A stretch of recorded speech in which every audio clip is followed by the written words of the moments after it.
अस्सलाम वालेकुम हाज़रीन ऐं नाज़रीन। ड्रामा सीरियल दुलाब जी नेक्स्ट एपिसोड जी वॾी अपडेट अची चुकी आहे दोस्तों, जेका तव्हां सां अॼु शेयर कंदासीं।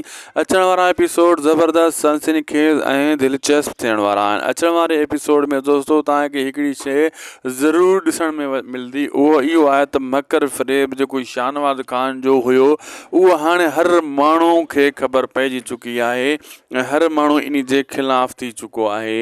ऐं तव्हांखे इहो मां ॿुधाईंदो हलां, अचण वारे एपिसोडनि में तव्हां इहो न सोचो त छा वाक़ई शाहनवाज़ ख़ान जी शादी कामयाबु थी वेंदी। ईअं न आहे, शाहनवाज़ ख़ान जी शादी एॾी सुखी कान थींदी, छो त हू ज़ोर ज़बरदस्ती ते लही आयो आहे।